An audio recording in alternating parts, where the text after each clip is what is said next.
To start.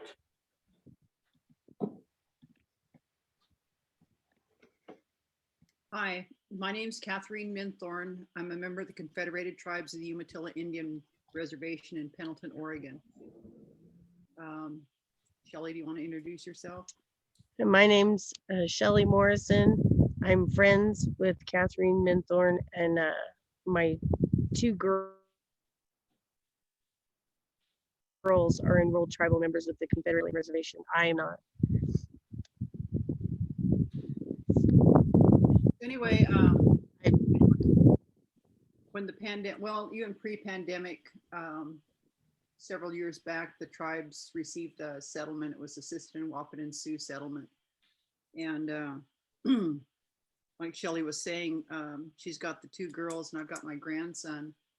And we all received this payment and got this brilliant idea. It's like, let's buy cows with this money. So we bought each one of these children and myself, Shelley, we each own a cow, and we started these kids in a livestock operation. So these kids from start to finish, you know, they watch these cows calve out, put the time and effort into them to train them. We use the low stress livestock training methods. The kids interacted with the cows and the calves and until a point where the steers were old enough to take to market. And the kids also put the steers in the trailer, and Shelley and the kids, I was out of town that week and processor learning where their food comes from is what we wanted more than anything, was to be able to provide for ourselves and for these children to understand where their food comes from, that it's just not you walk into Walmart or Safeway or something and miraculously the food appears there. So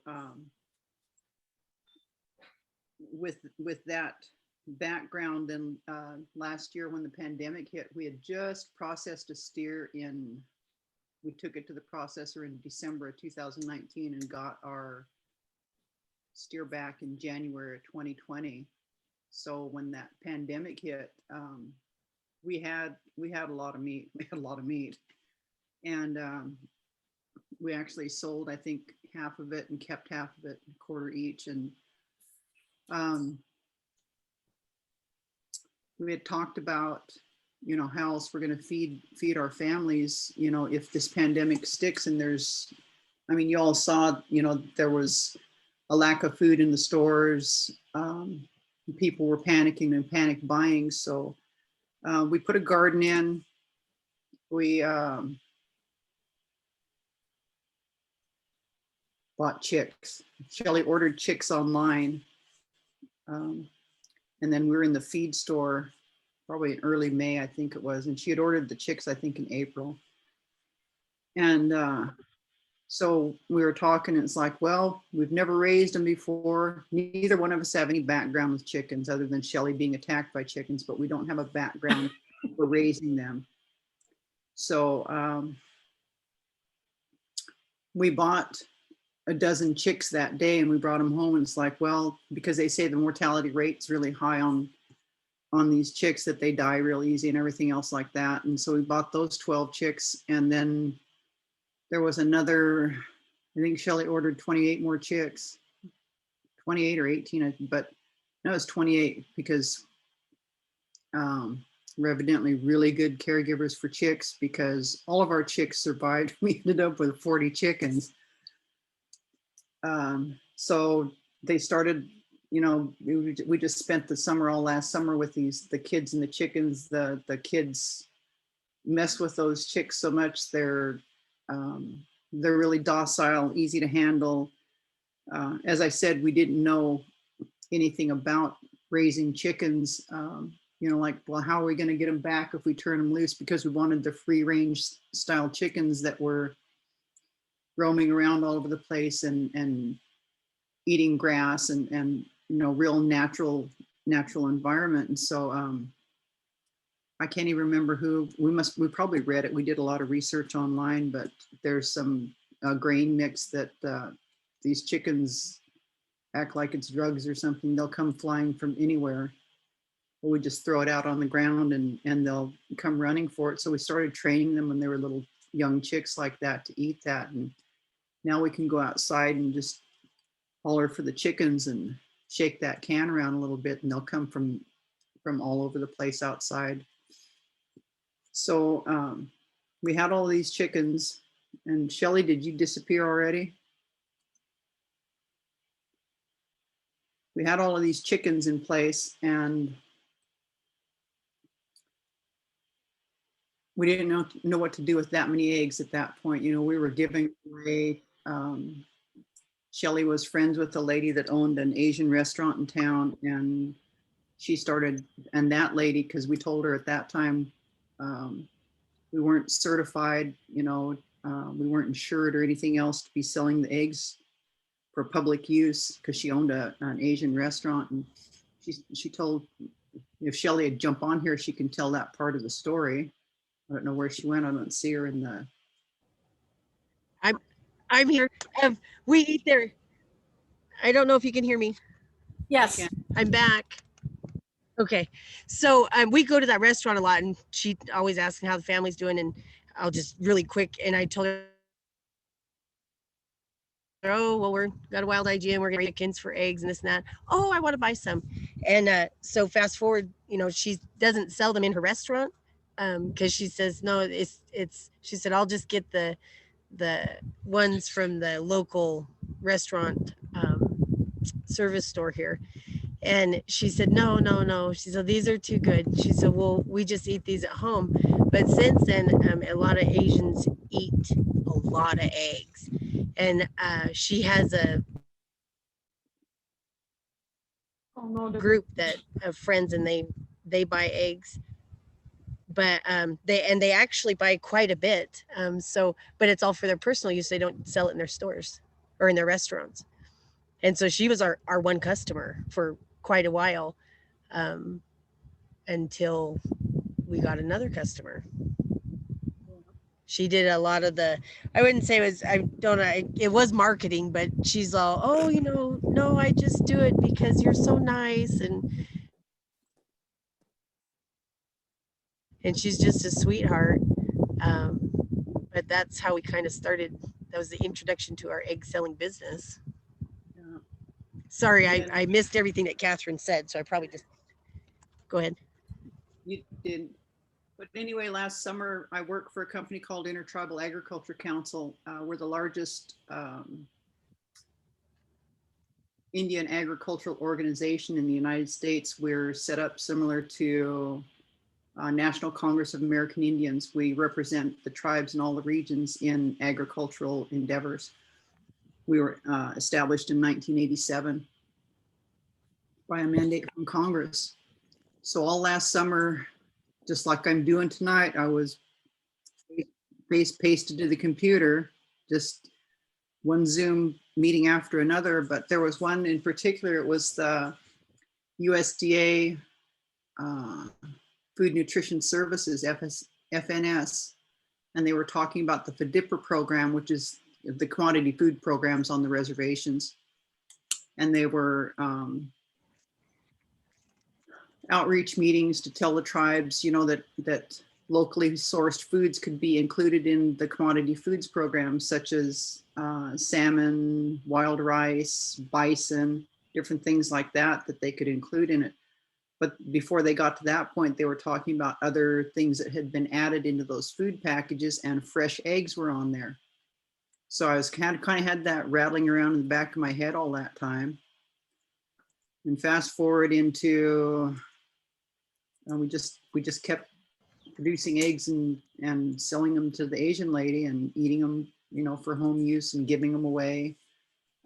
We gave my nephew 5 dozen eggs last fall, and he's co-owner in 2 restaurants here in Pendleton, and we just gave him I think it was 5 dozen eggs, and kind of, you know, just doing a little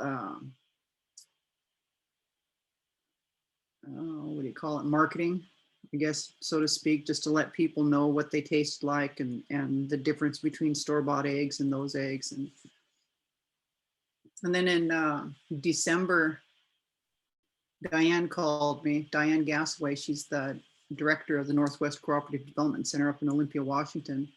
She called me about something totally not anything to do with cooperatives and was talking to me.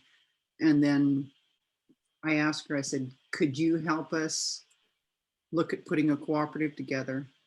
And we scheduled our first meeting for, I believe it was January 11th. And from then on, we have met every Monday via Zoom from 1:30 to 3. And we have hammered out and put this cooperative together. If you want to start moving the slides now, I guess we can, we're up to where we got to the point of creating this cooperative. Oh, I guess we did do some more. You can go back there. That first slide with the red. That's the first set of chicks that we bought that we thought they'd die. That's the 12 chicks we thought. You know, it's like, well, these are going to be our practice run. And as I said, we were way better than we thought we were. Every one of those chicks survived, and there we were, just looking like you know, the biggest chicken ranchers on the South Reservation. But the kids learned a lot from it. We learned a lot from it. You can go ahead and move on to the next slide. And I think Shelley earlier on was maybe, oh, it was before the meeting started. The hens weren't laying yet. They were probably 2.5 months old or so.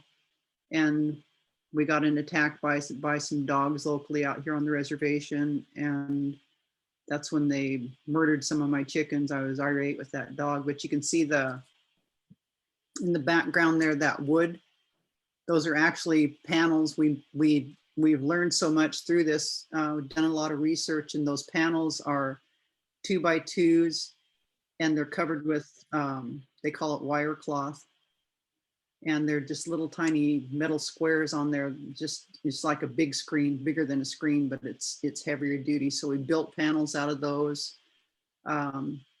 Chickens are really filthy creatures, so we had to learn about how to keep them in a cleaner area. If you want to go to the next slide, and then the water tank back there, you could see we put 5-gallon buckets together, and they've got little spigots all the way around it, so that, because chickens, like I said, they're filthy creatures. They will defecate in their water pans, in their food pans, everything else. So we've set it up so that they can't do those kind of things, like that water container in the previous picture. This right here is it's called Grandpa's chicken feeder. And as you can see, that chicken's standing on the treadle. See that little metal bar, I guess, the chicken is standing on. When the chicken stands on that, it flips that lid open. But we had to train these chickens how to open that lid. And if there's not something with enough weight to stand on it, that lid automatically closes. As soon as that chicken steps off there, then that lid will close. So we don't have any outside interference from feral birds. Feral birds carry all kinds of diseases that can infect your chickens. Rats and mice, they get into that feed because it's grain. So there would be a heavy presence of rats or mice because we're surrounded by wheat fields. So we've got a good cat here. We haven't seen any rats or mice. We haven't had any rats or mice get into our feed. The chickens are keeping the water, or we're managing to keep everything pretty clean. So if you want to go to the next one. Oh, and by the way, those feeders, those little chicken feeders, $220 per little box, and we've got 2 of them out here. Wow. Here you can see this was summertime, and the kids there, each one of them have one of their chickens. Like we said, they play with those chickens a lot. And as I spoke about, you know, watching all those Zoom meetings and the USDA FNS for dipper consultation with the tribes, and that's where we found out about the fresh eggs. Next slide. And this is the fall of 2020. Shelley, if you want to talk, you can talk. I'm of getting dry mouthed a little bit. Well, I don't know if anybody noticed, but I kept coming on and off and going all over the place. My internet was doing all kinds of weird stuff. So I missed a lot of what you said. I do know where we are. When we did get up to production where we had a lot, then we were like, what do we do with all these eggs? Susie, that had bought eggs from us, she was telling her friends about it. We eat a lot of eggs at home, but when I don't know which part you were talking about. I know that when we were talking about the losses, did you talk about the chickens that survived? That we really, I mean, they're pretty hardy animals. And when I say that some of these chickens, from those dog attacks, one of them you could see inside the cavity at the shoulder, and skin was peeled back, and you could see meat. When she would drink water, it would come out the bottom of her throat. I mean, that's it's gross, but just so you know, just because a chicken gets severely injured, it may survive. And so my kids were just like, oh, we can't let it die, and I knew it was going to die. And I said, all right, we'll take it home and we'll see what we can do. That chicken survived. I mean, and then there was other chickens that didn't have as much injury, and then they just died from shock, I guess, or depression.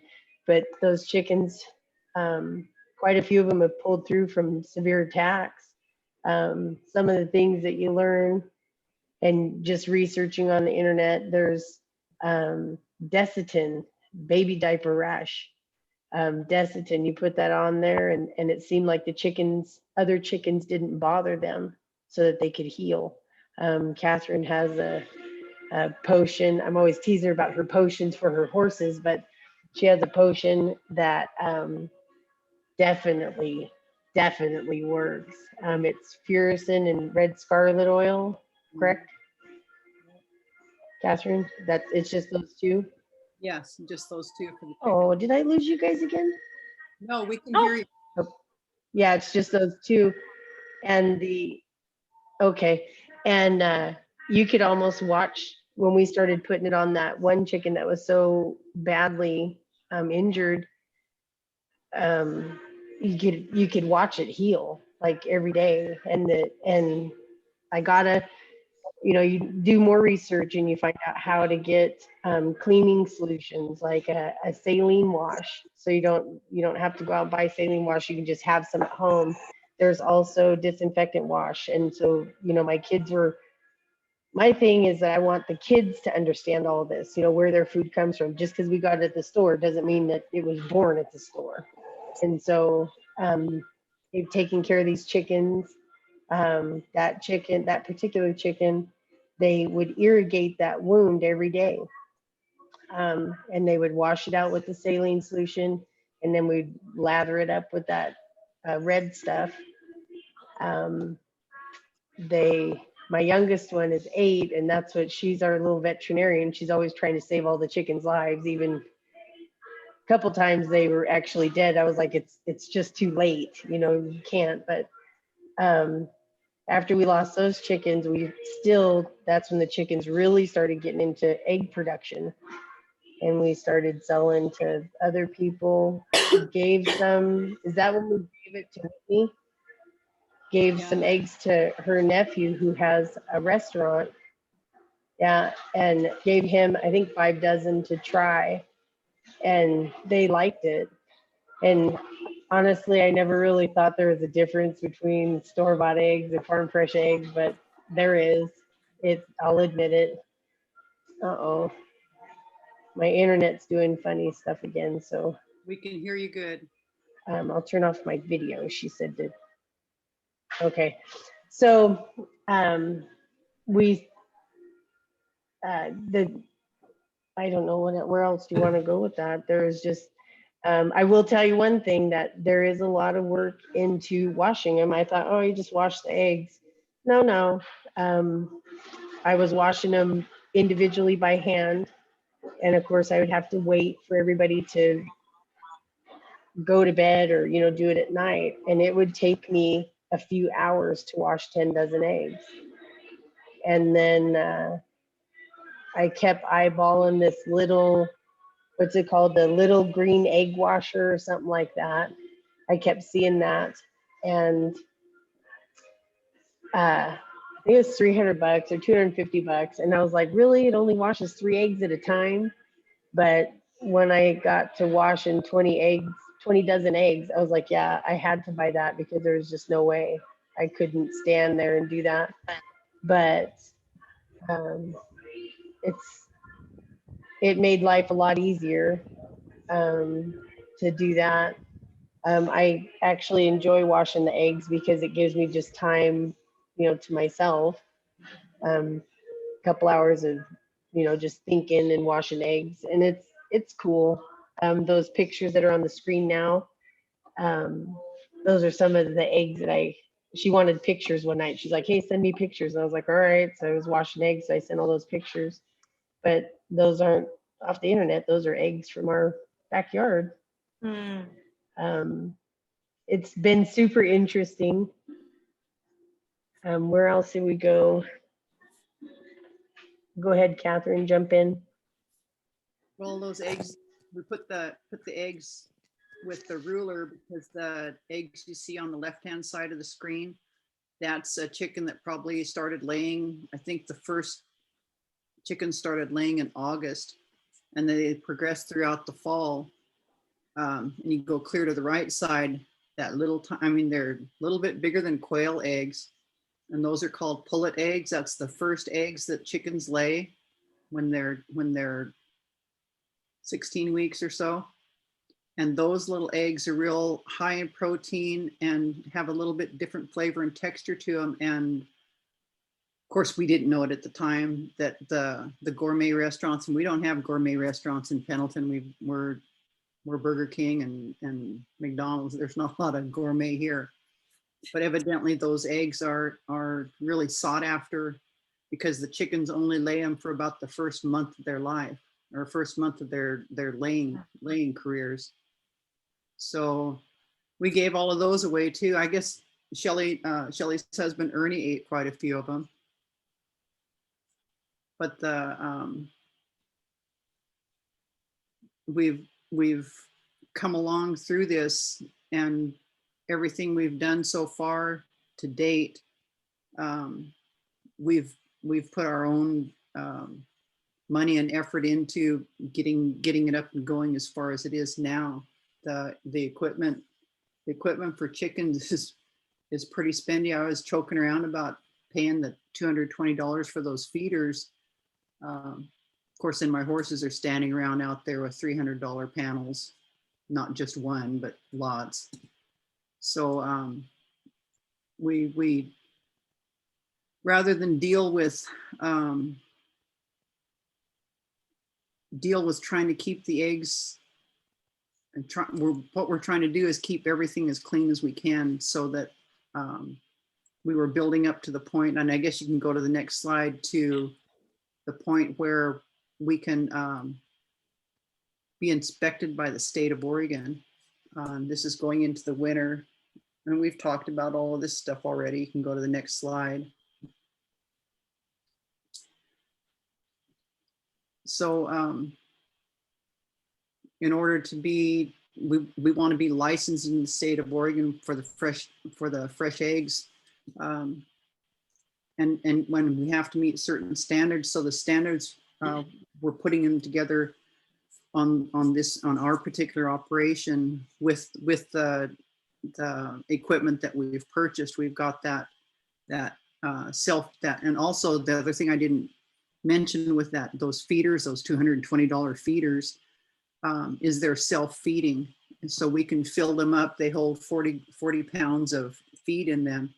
So we can fill those up and don't have to be worrying about being out there at a specific time to feed every day. Those chickens self-feed, so they're really extra healthy chickens. I mean, they're really healthy chickens. Their feathers are just shiny, and their body score, their composition, they're very healthy chickens. We purchased some just last week, there's a man on the reservation here going out of business. He has 100 chickens down there, and they're 1 and 2 years old. So they're prime laying chickens. So we're getting behind, you know, on our orders. We've got people now wanting more and more and more. And we're selling over 20 dozen a week.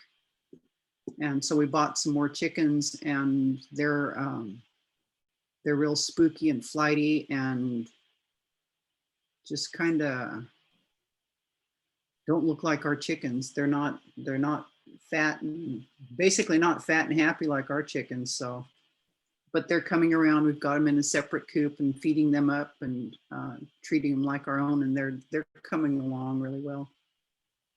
Anyways, you can see here in the spring of this year, we filed with the state of Oregon and paid our fee. And I believe, Diane, if you want to jump in here, Northwest Cooperative Development really helped us out at this point and paid for that filing fee. We filed for and received an EIN number, you know, for the federal taxation. We filed for a DUNS number and a SAMS number, which we use to apply for any kind of federal funding, federal grants. We opened a bank account at First Community Credit Union, which is also a co-op. Just recently, like 2 weeks ago, we put in an application and filled out the application form and got a Square account. And Square is those little deals you put in your phone, and you can slide cards through and be able to pay and receive payments from our vendors. You can go to the next one, unless Diane wants to jump in and say something at this point. You got it so far. You're doing fantastic, Catherine. Okay. And Diane, I think around that, I will say, I think around that time when we were doing a lot of that stuff, that's when we got our insurance and something else. Yeah, we got our eggs insured.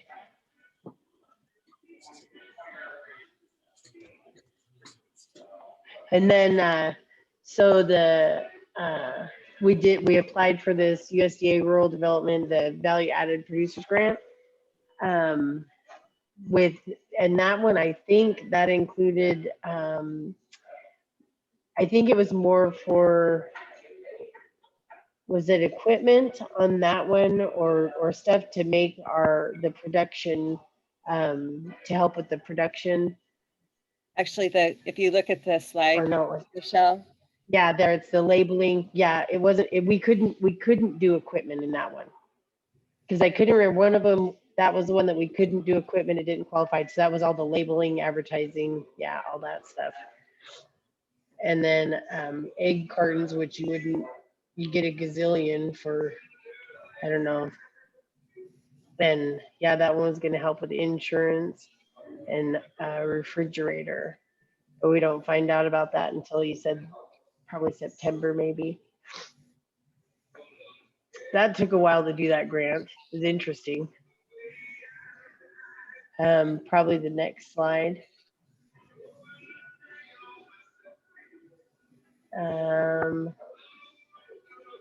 We did, when we were doing that grant, when we were working on that, we did talk to the FFA, Marty Campbell, and it would, you know, kind of working with him.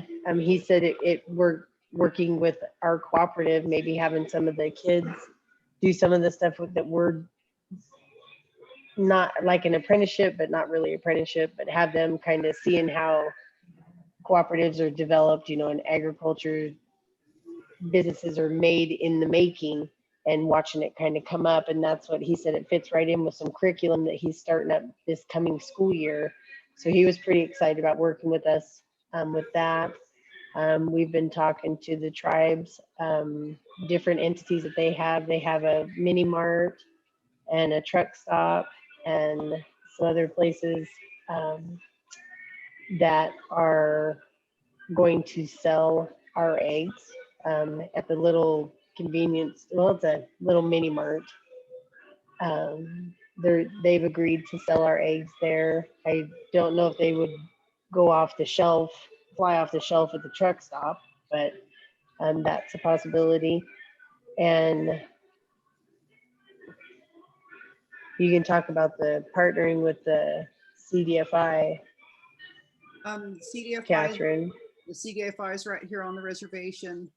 It's owned by the Umatilla tribe. And throughout the winter, our kids had worked with the CDFI, taking financial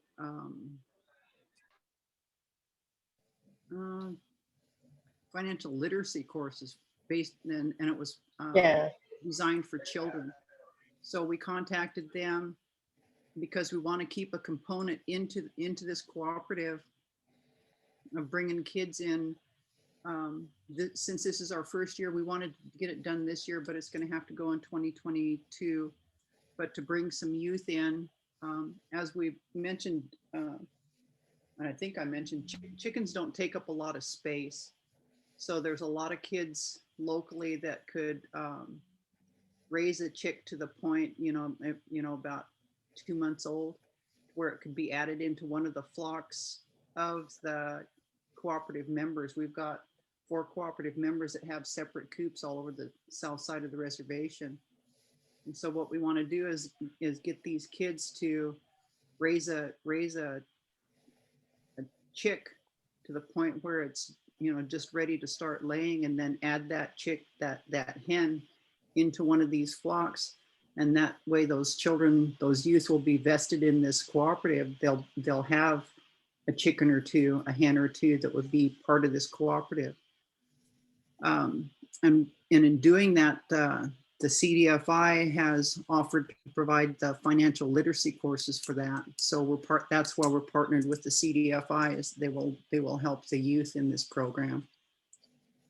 They've also got a pool of funding there that's available specifically for agricultural endeavors. So those kids could, if they wanted to go more than 2 chicks or whatever, they can be more vested into this program as well. We got the commitment from MOFA's cafe for the purchase of eggs. That's the cafe. It's a cafe that's in the food court of the casino here, and they're blowing through over 20 dozen eggs a week. So we're when the heat wave hit here a couple of weeks back, it was late June, early July, late June.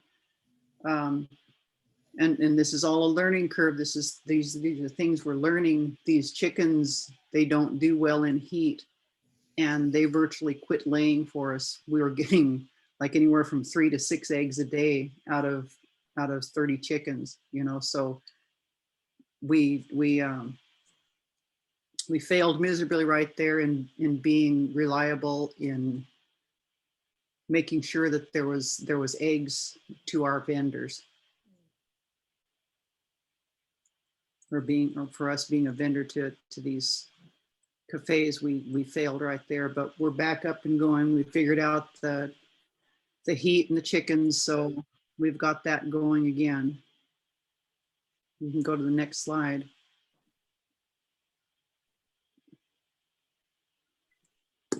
This one we just found out about last week. Was it last week when I sent that to you, Diane? I think it was. Anyway, another one of my network of coworkers, she's with Natural Resource Conservation Service here in Oregon, and we were talking about a meeting we were going to have in September, but we got to talking about these chickens and programs and stuff like that, and she told me about the Oregon Food Bank and grants application they had open. Well, we contacted them, and we had missed the deadline, but there hadn't been any tribes or tribal members that had applied for it, so they extended that deadline for us. And it was just last Monday we sat together, I believe, all of the cooperative and Diane, and we stayed online for hours and hammered out this application. And with that application, what we want to do is, and it's all also part of the VAPG grant application that we put in, that every one of these coops, the 4 coops that are current membership right now, will be identical, you know, so that we can manage our production in a like manner, that so that everything that we produce will be the same quality. So in doing so, we're gonna, you know, we want the same type of feeders, same type of watering systems, same type, oh, we've got a new nesting box. And almost, it was $300 and some, but the eggs, they lay the eggs in there. It's got a little slant to it, and the eggs will roll back into a separate container, separate area, and just flip that box open and pick the eggs up in it. Well, we've got the chickens locked up and making them learn how to lay in that, and they're kind of being resistant about it. I've had 3 or 4 eggs at the most in there. So when I start getting, you know, close to 30 eggs in that egg box, then they'll get to start roaming around again, but not until then. But anyway, that's what this grant application is for, is to make uniform the production of this cooperative. So we're asking for funding for feeders, for the nesting boxes, for watering containers, water tank heaters for the winter time. And it's as it says there, it's a mini grant. It's $5,000, and I believe Diane has submitted it. Not yet? Not yet, but I intend to do it tonight. Okay. Time challenged. But they kind of more or less indicated to us we're the only applicant anyway. So I hope that we get that. And it was really, you know, we kind of stumbled across this funding just by chance, by talking about this cooperative. Was one of my, like I said, one of the people that I work with on a real consistent basis, and she knew about this funding and sent it to us, and we got to get on a Zoom call with the Oregon Food Bank, 2 of the ladies that run it, and they were real excited about us applying for it. And so this is the point we're to. Next slide. That's us.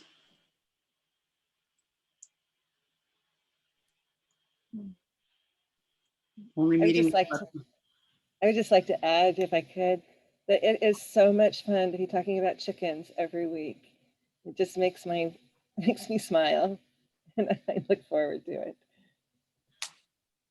But Diane has stuck by our sides all this time. Like I said, we started in January and we're into July, and she still meets with us every week. We are not finished. We're not totally finished putting our cooperative together. I mean, on paper with the state of Oregon, we're recognized as a cooperative, but we've still got some criteria that we need to finish putting into the guidelines of our cooperative. I don't know, Diane, if you want to talk about that. Yeah, so the grant opportunities have taken precedent, or, you know, that we've needed to put those at the top of the to-do list. And so the value-added producer grant program actually was great because it drove home that need to have a business plan and a financial feasibility pro forma. And now and it was disappointing that it wouldn't fund all that we needed it to, but the Oregon Food Bank opportunity came up, and you know what I've shared with others is it really drove home the importance of establishing relationships with your funders, and because you never know what the opportunity might be. Even though it had appeared we were past the deadline, they changed it up.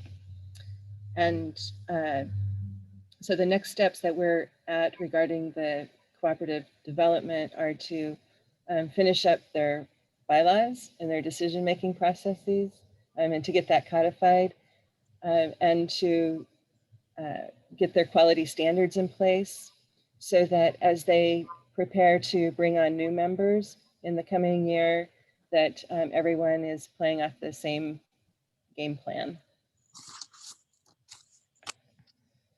Yeah.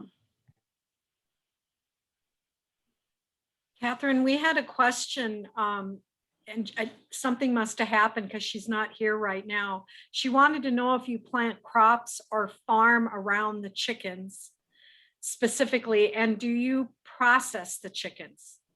We don't kill our chickens, Okay. number one. And the chickens are used. And we haven't got to the point yet where we haven't put together one of the mobile coops, but we do intend to do that with the mobile coops. It's a coop with wheels on it so that we can take these chickens and we want to take them out where we have the cows. Like I said, we've got 9 head of cattle and we graze them. And so the manure and urine inputs that go into land, that helps build the soil, the health of the soil.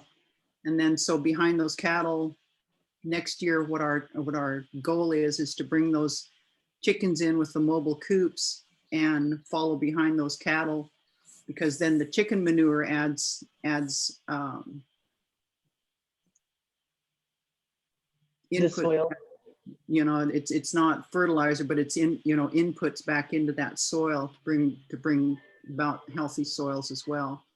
One of the main reasons we were going after being a cooperative and being a business was with the intent to be a vendor to the USDA. Our ultimate goal is with that FDIPR program, the Commodity Foods Program, is to raise these eggs on this reservation, sell them to the USDA, who in turn then provides, it's USDA funding, but the food then will in turn be provided to the Commodity Foods Program here on this reservation. So that dollar is going to stay on this reservation. It's not going to leave. It's going to start here with those chickens and go to those people, and it will all stay here. And we are able to manage the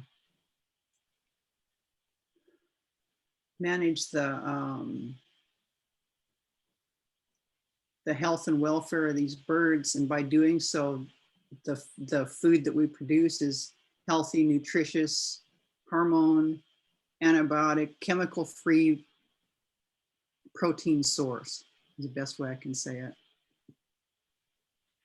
What breeds what breeds are you using for your egg production, or any particular breeds? Or The biggest number that we have are sex links, and they're really prolific egg layers. And then we've got some others. Shelly wanted the chickens that laid colored eggs, and so we've got, when they're in the flats, the containers are really beautiful because we don't have any, and it's kind of, I thought it was kind of strange at first, but we don't have any chickens that lay white eggs. So none of our eggs are white.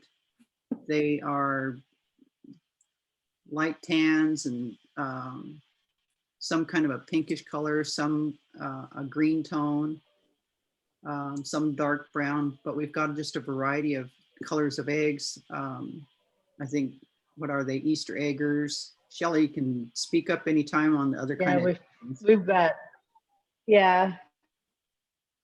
We've got Morans, which we just got those. Those are chicks, so those lay the really dark, like almost brick red color. But we have green, blue, olive, and all the colors from light pink to dark brown. We got Easter eggers. We got all kinds of stuff. we've got a question. Go ahead, Bijiba, just unmute yourself. Okay. Hi, I'm Bijiba. I grew up around chickens. My family was really into 4-H, so I was really excited to see this bit on chickens. And I apologize in advance. I'm in Flagstaff and there's some flash flood warnings. So if my phone is going off in the middle of this, I apologize. I had a question. I know that you had talked about incorporating the youth, and in terms of growing the membership, is that something that you're hoping to do in terms of like your expansion or long-term efforts to build the cooperative? What's the long-term vision? it's to bring these kids in. There's a lot of components into it, but to bring the kids in to teach them where food comes from, you know. And every tribe, you know, has their cultural traditional foods, but at this point, the majority of us don't have enough on our reservations to sustain us as a tribe. You know, there's just not enough of the traditional cultural foods left, so we rely on what we can produce ourselves or what we can buy at the store. We want those kids to know how to make it happen from start to finish. You know, and we haven't hatched any eggs, so we buy our chicks live. They're usually a day, 2 days old by the time we get them, 2 or 3 days old by the time we get them. So we raise them virtually from hatching. But those kids will participate in the raising of those chicks to the point that they're hens and they can start laying. As we mentioned, the CDFI will provide the financial literacy to teach these kids to keep records on they'll start with keeping records on their individual hens, you know, and then the one thing we've talked about is like, well, if we put them in with the rest of the flock, you know, whatever flock those hens would happen to go to out of the 4 different places, how are we going to know whose hen is laying what egg, you know, which we don't. So I guess we could all just agree to say, well, we'll just make sure that those kids always get an egg a day at least, put into their production records. Is that what you're asking? How we're going to do it, or why, or when? We can't. We got so busy this year, like Diane was saying, we've already submitted 2 grant applications, and there's hardly any chicks left in the feed store to get any kids going with it. So we decided to wait until 2022 and start in the spring and get those kids going. We might be able to do the financial literacy throughout the winter though. But the CDFI has purchased the workbooks or whatever they have that they're going to teach with. You know, it's going to be out of our hands. They'll be teaching that, but we've already, like we said, worked with the tribes CDFI to get that component of this cooperative up and going. Oh, awesome. My other question is in line with that. So since you're selling the eggs on territory, do you have to have, I'm assuming they're certified organic, or there's some sort of clearance? Is that part of it? How did you guys jump through that? The tribe doesn't have anything that we don't have to get any licensing from the tribe. But the tribe here, if they don't have anything that addresses a situation, then they will fall back on state regulations. So when we started this cooperative, I told them, you know, we might as well just go with whatever the state of Oregon is going with, because if they don't have something to deal with it, they're going to tell us go with the state of Oregon regulations. So that's what we've done. We are at this point, we're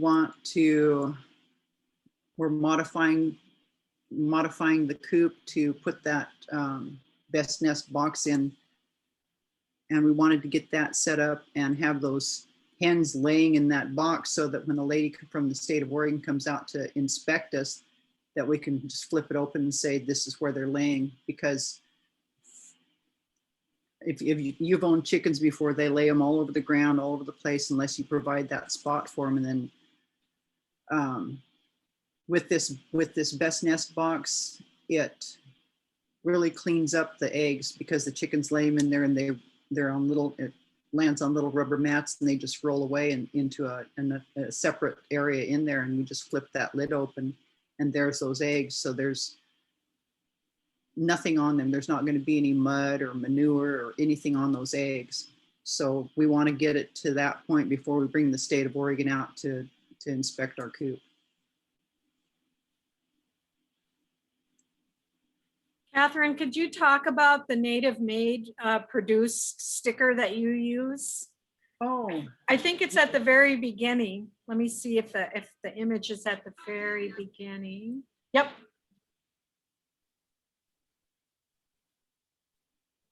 okay, in the upper left-hand corner there, made or produced by American Indians. That is and Jeez, I did it again. Sorry. I screwed up. Just a minute.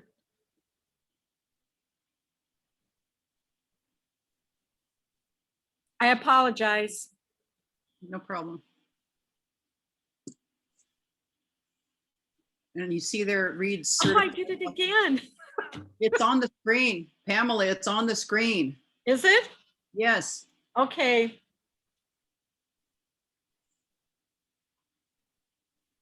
Don't push anything. All right. Okay. You can see the logo says certified authentic made / produced by American Indians. InterTribal Agriculture Council has American Indian Foods Program. And in that program, we applied to be certified authentic made by American Indians. And so now with our packaging, we have the authority to use this logo on any of our egg production. So anybody in the United States, any tribal member, whatever they're producing, can apply to use this logo. And you just apply to info@indianag.org and just say, if you're interested in the produced and made by American Indians logo and getting certified. It's a one-page application. It's really easy. We can use that logo, and then we've also got they sent us a stamp.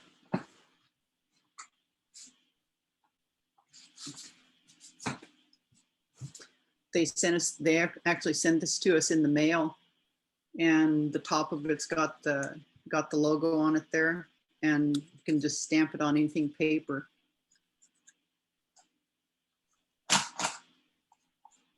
Pretty neat.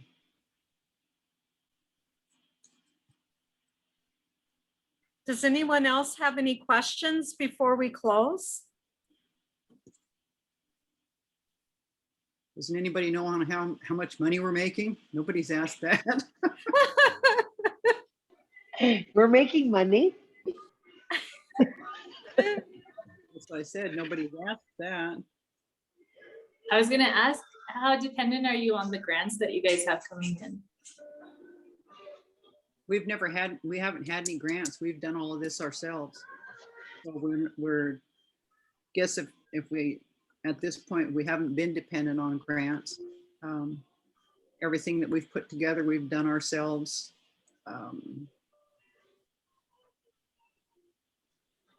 And even we're selling our eggs to the cafe, we're selling it at a price probably anywhere from $1 to $1.50 less than what other farm fresh eggs are getting.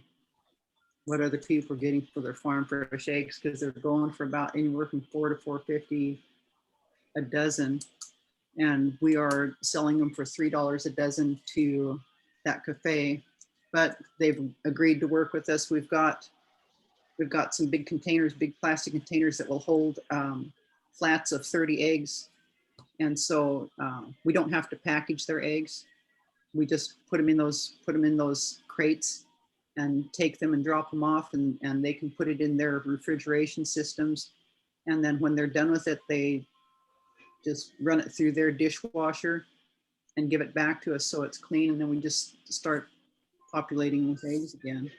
So that's saving us a lot of money. Those egg cartons, we looked at the prices on them, and believe it or not, when you buy eggs, the cartons are like 58 cents for one of those paper egg cartons. They're expensive. So it's for us to be able to do it like that, it's saving us 50 cents. So we told them if they're willing to work with us using those kind of containers, that will drop 50 cents off the price. So we dropped it down to $3 a dozen. We had another question from Barry. He's from Omaha Nation. You're gonna have to, oh, good, you're unmuted. Go for it, Barry. Apologize for coming on late. I had a quick question. I know the time has run out, but I realize the cooperative is owned by individual members, and my question is how's that relationship with your tribal leadership?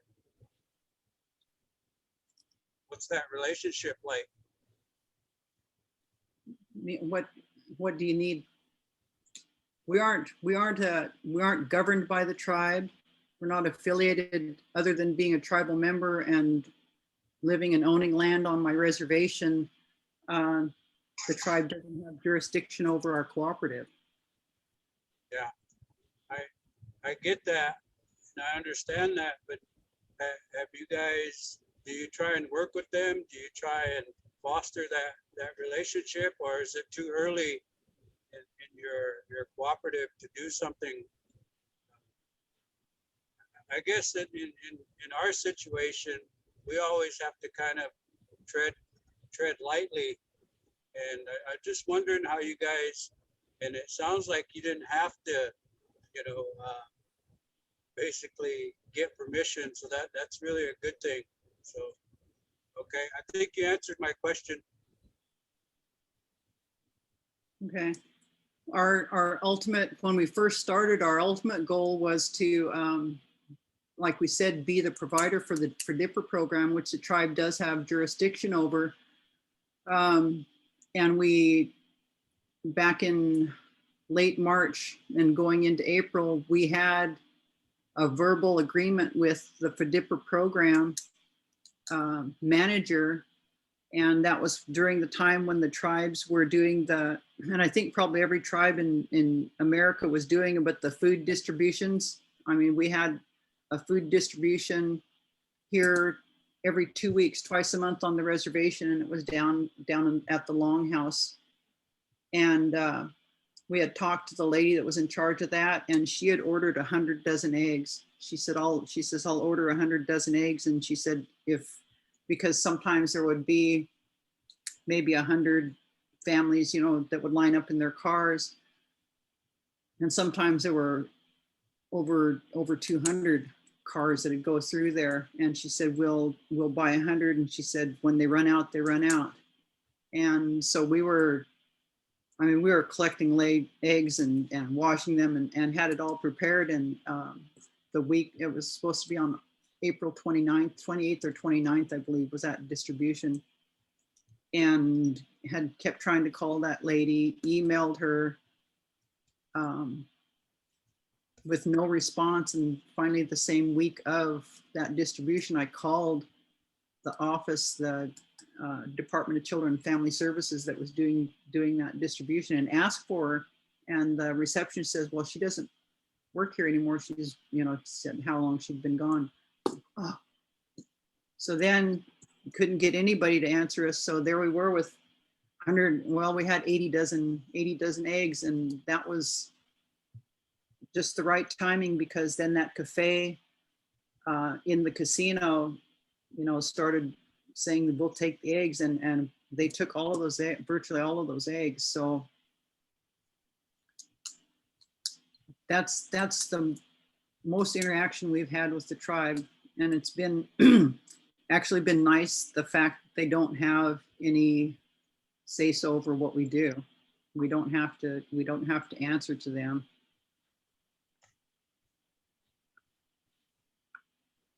Awesome. Thank you for sharing that. Well, I think we probably have to wrap this up. Is there any, Diane had made a comment, Bijiba's gone, but I'll share that with her. She works at Cooperatives Catalyst in New Mexico. And so I'll let her know about your answer about the grants, Diane. And, you know, Justin, if anybody has a final question, let's, you know, go ahead and ask it, and then we can let these women have the night off and be with their families. Absolutely. I It's only don't. 4:30 here. Oh, I keep forgetting your, oh, somebody. Paulo, is that how you say your name? Paulo asked a question. Do you list on the Res Rising app or Ambitious Ancestors Network? Are there any other groups you list on that highlight Indigenous products? No, we haven't. The other thing that and since we're already an established cooperative, but it's established for eggs, but we do have,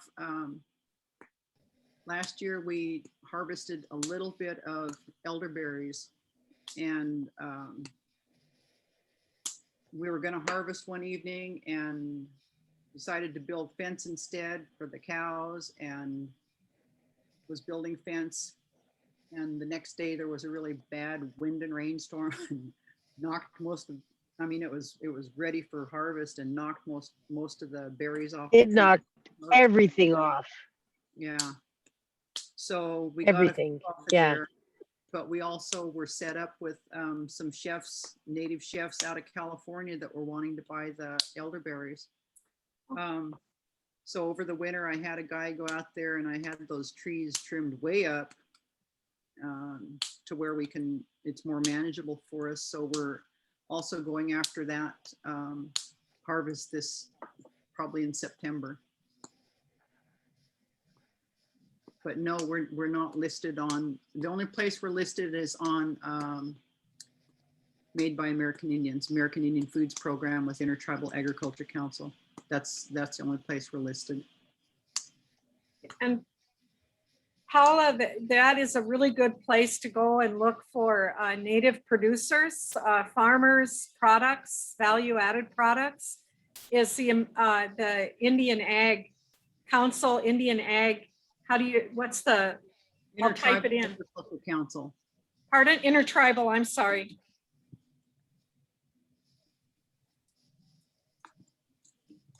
And the link to it is indianag.org. Yeah.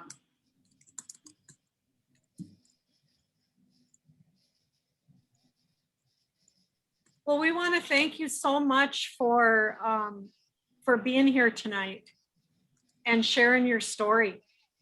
Geez, Diane, we'll have to have you show up for Cheryl too. She's on next Tuesday, same time. On my calendar. Okay, good.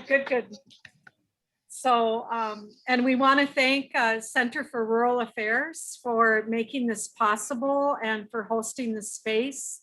And there's also, this has been recorded and they'll have it up on their YouTube channel in a few days. So I'll get a link out to you, Catherine and Shelley and Diane, so that you can share it with people that you may want them to watch it. And Catherine, we had a really good group on Tuesday, Dream of Wild Health. And they have a youth program, gardening farm program, and that'll be up on the center's website. I'll send you a link, but they had the youth, one of the youth that kind of grew up in the program and is now an intern there. And she talked about her experience. So I think it'd be really inspirational for you guys, especially what the great work you're doing with your youth. They're good people to connect with. Okay, I put in the email addresses of the two ladies that for the contact at the American Indian Foods Program. I made the mistake on the first one, so I typed it in again. Tommy at American Indian Ag, or Tommy at indianag.org and Latasha at indianag.org. And those are the two ladies that run that program. Well, thank you so much. And thank you folks for attending. And we will be having more in this series. I think we're taking it all the way into August. So we'll have other native producers on here and we're looking forward to having them share their stories. So Wado, and thank you for being here tonight, Shelley and Catherine. You're welcome. Thank you. Thanks for having us. Good to meet you. Thank you, everyone. Yep. Thank you, Ryan. I mean, Justin, my brain's really tired. See you, Barry. Thank you for hosting us. Of course. We'll get better with time too. Yeah, we're fine. People were late coming.